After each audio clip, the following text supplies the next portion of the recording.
যাবি বলো, বলো কি দরকার? তুমি গন্ধ পেয়ে গেছো তাই তো?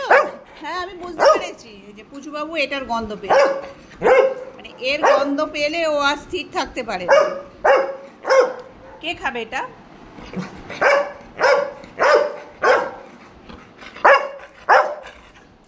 অত চাচালেই হবে? চারিদিক ঘুরে যাচ্ছে, কোন দিক দিয়ে চেয়ারে ওঠা যায়, আর আমি চেয়ারগুলোকে ঢুকিয়ে রেখেছি, চেয়ারে তো উঠতে পারবে না।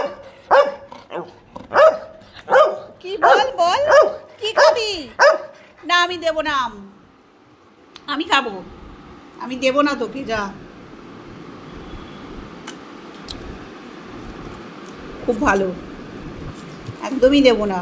তোমার ওই রোজ রোজ ওই অত আম, রোজ রোজ নয়, আম অনেক দিন আগেই খেয়েছে, প্রায় 1 মাস আগেই খেয়েছে। এখন তো আম খুব একটা উঠছে না, যখন আম উঠছিল তখন প্রায় ওই 2 টুকরো করে, ওর জন্য কিন্তু আমি কেটে রেখেছি, এই যে ওর জন্য এই যে 2টো টুকরো ওর জন্য কেটে রেখেছি, দেবো। আম খেতে খুব ভালোবাসে, বাট ও এখন থেকেই গন্ধ পেয়ে গেছে। কি করে গন্ধ পায় আমি শুধু তাই ভাবি, কি করে গন্ধ পায়।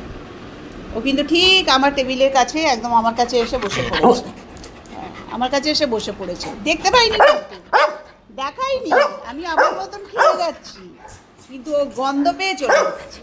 হ্যাঁ এই 2টো টুকরো পুচুর, এই যে আবার যদি বলি না এটা এই 2টো পুচুর, ঠিক বুঝতে পারে এই 2টো পুচুর, এই 2টো টুকরো ওকে দেবো শুধু। এই যে এই দুটো পুচু বাবু, হ্যাঁ পুচু বাবুর তো। আচ্ছা তুমি খাবে, আগেই দিয়ে দিতে হবে। এই যে উঠে পড়েছে, ওকে আগেই দিয়ে দিতে হবে।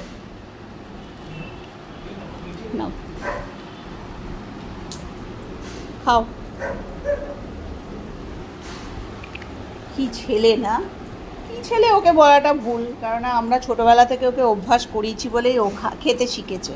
নয়তো এরা এই মানে এরা তো আর এই মাংসাশী প্রাণী, এরা তো আর এই আম ফল এইসব তো খায় না, কিন্তু ওকে ওই ছোট্টবেলা থেকে আমরা খাওয়া শিখিয়েছি বলেই ও, মানে আমের গন্ধ পেরে ওকে আর রাখা যাবে না। তাই তো? তুমি আম খেতে ভালোবাসো, ঠিক আছে চলো, তোমার হয়ে গেছে, তোমার ভাগেরটা তোমাকে দেয়া হয়ে গেছে, ওকে দেয়া হয় না। ওই 2টো টুকরো দিলাম, ব্যাস, আর নয় বাবু, আর নয়, যাও এবার চলে যাও তুমি, আর দেবো না আমি, ব্যাস আমার কাছে ওইসব চলবে না। 2টো মানে 2টোই, ব্যাস।